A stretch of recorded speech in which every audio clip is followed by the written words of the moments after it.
एक सेठ से लक्ष्मी जी रूठ गई।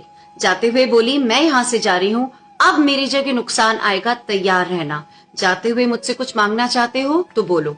सेठ बहुत समझदार था, बड़ी विनम्रता से बोला, नुकसान आ रहा है माँ, आने दीजिए, बस जाते हुए वो ये वरदान दे जाइए कि मेरे परिवार में सब आपस में बहुत प्रेम से रहें। लक्ष्मी जी मुस्कुराई, तथास्तु कहा और वहां से चली गई। उस सेठ की 4 बहुएं थी। कुछ दिनों बाद सबसे छोटी बहू खिचड़ी बना रही थी। उसने खिचड़ी में नमक डाला और अपने काम में व्यस्त हो गई। तभी दूसरी बहू आई, उसने खिचड़ी को चखा नहीं, उसमें नमक डाला और वो भी अपने काम में व्यस्त हो गई। ऐसे एक एक करके तीसरी और चौथी बाकी की दोनों बहुएं आई, ना कुछ जाना देखा, खिचड़ी चखी नहीं और खिचड़ी में नमक डाला और डाल के चली गई। रात को सबसे पहले सेठ खाना खाने बैठा। जैसे ही उसने खिचड़ी का एक चम्मच लिया, उसे महसूस हो गया कि इसमें बहुत ज्यादा नमक है और तुरंत समझ में आ गया कि नुकसान आ चुका है। किसी से कुछ नहीं कहा, चुपचाप खिचड़ी खाई और चला गया। उसके बाद खाना खाने की बारी आई बड़े बेटे की।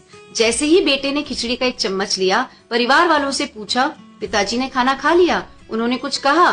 तो बाकी सबने जवाब दिया, हाँ पिताजी ने तो पहले ही खाना खा लिया, लेकिन किसी से कुछ कहा नहीं। तो बड़ा बेटा भी चुपचाप उसने खिचड़ी खाई और चला गया। ऐसे करके परिवार के बाकी सारे सदस्य एक एक करके आए, अपने से पहले वालों के बारे में पूछा, कुछ नहीं कहा, चुपचाप खिचड़ी खाई और चले गए। रात को सेठ जी के सपने में नुकसान आया। हाथ जोड़कर बोला, मैं यहाँ से जा रहा हूँ, मैं यहाँ नहीं रह सकता। तो सेठ जी ने पूछा, क्यों, क्या हो गया? नुकसान ने कहा कि तुम सबने मिलकर 1 किलो नमक खा लिया, कोई किसी पर चिल्लाया नहीं, गुस्सा नहीं किया, सब शांत रहे। जिस परिवार में इतनी सुख शांति, आपस में इतना प्रेम हो, मैं वहां नहीं रह सकता।